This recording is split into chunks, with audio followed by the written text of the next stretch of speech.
Assalamualaikum warahmatullahi wabarakatuh. Bismillahirrahmanirrahim. Alhamdulillah wassalatu wassalamu ala Rasulillah amma ba'd. Tuan-tuan sidang penonton jemaah surah bagi penana yang saya kasih sekalian, pada kali ini kita akan melihat tentang membersih gigi.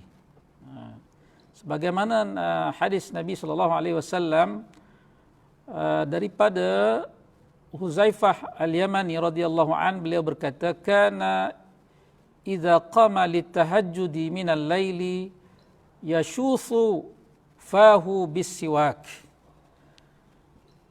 Yang mana Rasulullah Huzaifah Al-Yamani menceritakan tentang bagaimana Rasulullah sallallahu alaihi wasallam apabila bangun daripada tidur, apabila baginda sallallahu alaihi wasallam bangun daripada tidur malam, baginda mencuci dan menggosok mulutnya dengan menggunakan siwak. Riwayat Al-Bukhari.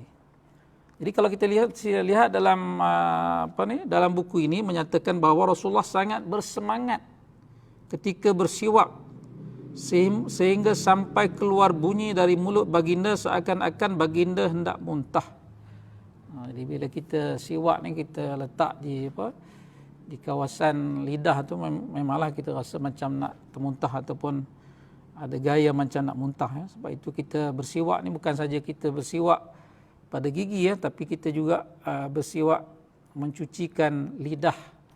Kerana apa? Dekat lidah ni banyak lendir-lendir yang mungkin menyebabkan bau busuk mulut kita ya.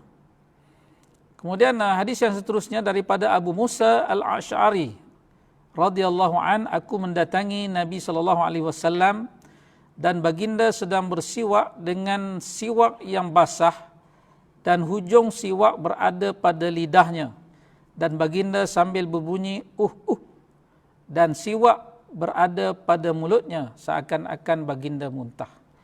Hadis riwayat Al-Bukhari dan Muslim.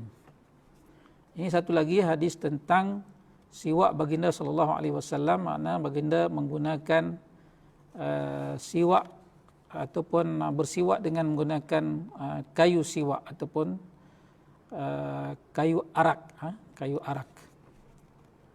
Yang mana siwak bermaksud membersih atau menggosok gigi dan mulut dengan sesuatu yang kesat.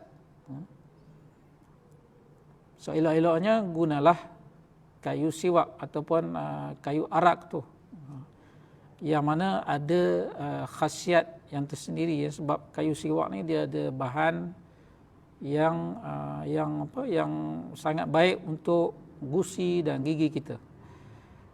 Perkataan siwak ini ada kalanya ditujukan kepada alat yang digunakan untuk menggosok gigi seumpama brus gigi ataupun kayu sugi. Selain daripada kayu sugi siwak ini ataupun kayu arak ini, kita juga boleh menggunakan brus gigi sebagaimana yang kita gunakan pada masa inilah. Maknanya dia sebab apa? Sebab brus gigi ini juga mempunyai peranan untuk menghilangkan tahi gigi, menghilangkan lenderan yang busuk pada lidah kita apabila kita bangun daripada tidur ya.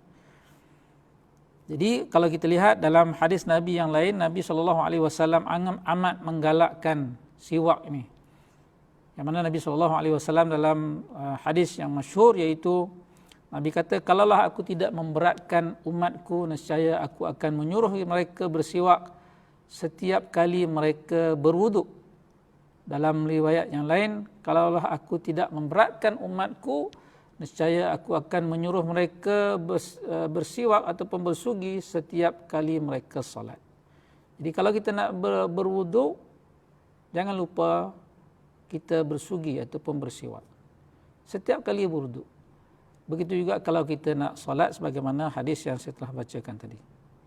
Jadi kalau kita jaga siwak ini ataupun sugi ini setiap kali wuduk, setiap kali solat, maka mulut kita tidak akan berbau. Kita akan dapat menjaga gigi kita ataupun mulut kita. Menurut istilah ulama, bersiwak bermaksud menggunakan kayu sugi atau seumpamanya, macam berus gigi tadi ya, yang kita sebutkan tadi, pada gigi untuk menghilangkan kesan kuning ataupun tahi gigi atau sebagainya dari gigi, makanan dan sebagainya yang terlekat. Kelebihan bersiwak ini disebutkan oleh Rasulullah sallallahu alaihi wasallam dalam sabdanya, as-siwak matharatun lil fammi mardatun lirabbi. As-siwak tu Nabi kata bersiwak itu menyucikan mulut dan menyebabkan keredaan Tuhan.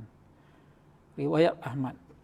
Jadi kita bersiwak ni untuk mulut kita, menyucikan mulut kita dan juga mendapat keredaan Tuhan, kerana amalan bersiwak ni adalah amalan sunnah yang diamalkan oleh Nabi kita sallallahu alaihi wasallam.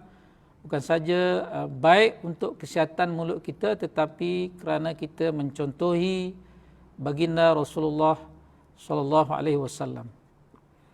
Jadi apabila kita bangun daripada tidur, jangan lupa bersiwak. Itu yang lebih utama lagi lah apabila kita bangun daripada tidur, sebab bila kita bangun daripada tidur itu mulut kita berbau dan menyebabkan orang akan tidak selesa dengan percakapan ataupun perbualan kita. Sebab itu kita amalkan siwak ini ataupun bersugi ini setiap kali kita bangun daripada tidur, dan juga setiap kali kita berwuduk ataupun setiap kali kita hendak solat. Tuan-tuan yang saya kasih sekalian, insya-Allah pada kuliah kita yang akan datang kita akan menyentuh pula tentang masuk tandas, insya-Allah. Sekadar itu untuk kuliah kita pada kali ini. Aqulu qauli hadza wa astaghfirullahal azim li wa lakum. Wassalamualaikum warahmatullahi wabarakatuh.